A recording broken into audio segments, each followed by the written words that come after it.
Chapter 4 Jewel Errands. School ended in June, but since Juan was swamped at work and Mom couldn't find a waitress to sub for her, they postponed the Mexico trip. That was fine by me. I'd already made a 3-page list of things to do with Pablo over the summer.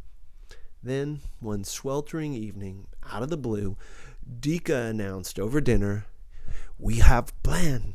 We drive to Mexico together. Me, Mr. Lorenzo, his son, Sophie, Pablo. We stay in Pablo's village for 1 week. They go to Guatemala and they find the jewels.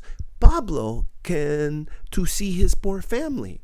Mr. Lorenzo and his son return to Pablo's home. They pick us up and we return to Tucson. Good for everybody, no?" "What jewels?" Juan asked. "What are you talking about?" "Find the jewels," she said, impatient. "You know, the things they have to do, like the errands." "Jewel errands?" Juan raised his eyebrows at me. "Don't look at me," I said. "This is news to me, too." My pulse quickened, but no, this wouldn't really happen. It was too far-fetched. "You've only known this Mr. Lorenzo guy for a few months, Dika." "That is how long I date him. But really, we know him more. No, Sophie? We watch him every day for 1 year. Watch him work." Dika punctuated her words with her fork. "Every day he works hard." Mom looked skeptical. "But you know me. You know I am good judge of the people," Dika insisted. "He works hard. Sophie, no?" I shrugged. "What do you think, Sophie?" Mom asked me. It sounded like a bad idea. I wanted to keep postponing Pablo's trip until the idea of it faded from everyone's memory. Anyway, a road trip was way too dangerous. After all, didn't car crashes kill more people than all natural disasters combined? And I'd never traveled anywhere without Mom and Juan, never been brave enough to. Once on a family vacation, we were in the car and suddenly a panic gripped me. A panic so strong, I felt as though I were suffocating. I made us turn back. That panic would pop up at other times too. The worst thing was, I couldn't shake the feeling that there was always a dark, sinister shape lurking just underneath the surface, and that worry spawned another one. What if, after a big wave of fear knocked you over, you could never, in your whole life, stand up again? What if you could never feel pure happiness? I imagined my fears piled up inside me like broken pins, leaking ink and turning my innards black. Dika's idea was terrible, too, because it meant weeks trapped with her and her boyfriend and the son. Who was the son, anyway? How old was he? I pictured a short, stout 12-year-old, a miniature Mr. Lorenzo. While I was making this show of thinking about it, Pablo piped up. He hardly ever talked, so it was easy to forget he could understand us. "I like the pool man." His voice came out small and thin, and in English at that. His eyes were lit up, more animated than ever before. "I really, really like the pool man," Pablo added, louder this time. A warm, liquidy feeling spread out from my chest. "You really want to do this, Pablito?" I asked hesitantly. "Yes." I took a deep breath. "I'll think about it." Mom stared at me. "Okay," she said. "Let's think about it." "The pool man is cool," Pablo said, rearranging his mouth into what almost passed for a smile. After dinner, I lay in the hammock and watched the layers of leaves quiver above me. Could I do this? Mom and Juan wouldn't let them go without me, maybe not even with me. The idea of traveling outside Tucson made my pulse race. Here, at least, I could control things. I could change the dish sponge every day to avoid bacteria buildup and check the radon detector's battery daily. But traveling was like standing in an open field during a storm. Danger shooting from all directions like lightning bolts. I suspected Mexico would be my worst nightmares wrapped into one deadly package. Exotic germs, ruthless criminals, poisonous creatures, and no turning back. It wasn't just Mexico or traveling or mom dying. All kinds of possibilities made my breath quicken and my throat start closing up. Life-threatening illness might creep up on me like cancer or AIDS, not to mention hepatitis, typhoid, malaria, and leprosy.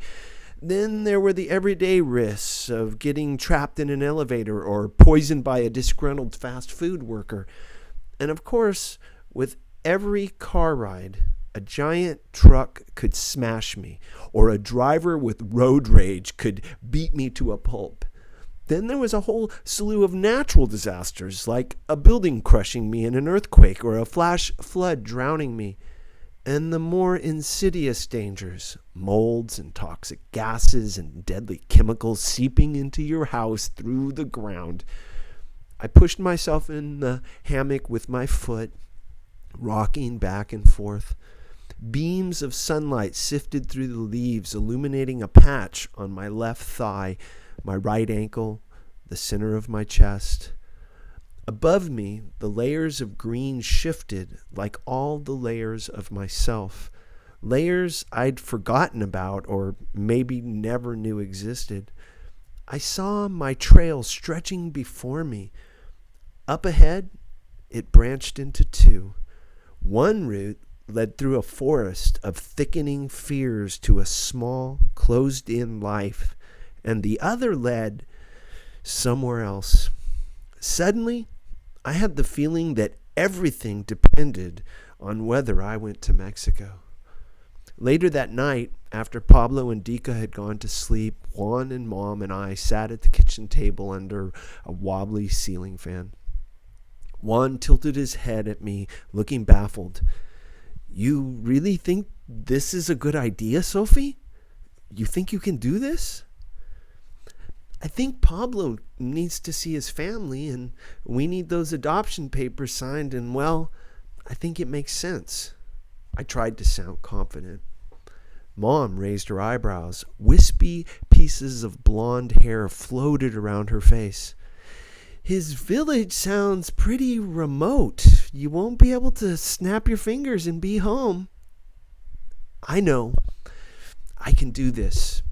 And as I said this, my heart was pounding. Was I crazy to think I could go? Mom and Juan looked at me doubtfully. "I can do that," I said again, biting my lip. "And Sophie," Juan said, "remember, Pablo might decide to stay there." My stomach contracted. "No, he won't." Mom looked at Juan. "We can't force him to be happy here. It's been nearly a year, and he's still all melancholy, still wants to sleep out there with the chickens. Sure, he's better than at first, but have you ever seen him laugh?" I thought about it. "I guess not." "Okay, Sophie," she said. "Go down there with them. Spend a week or so in his village. See how he feels." The full impact hit me in bed that night.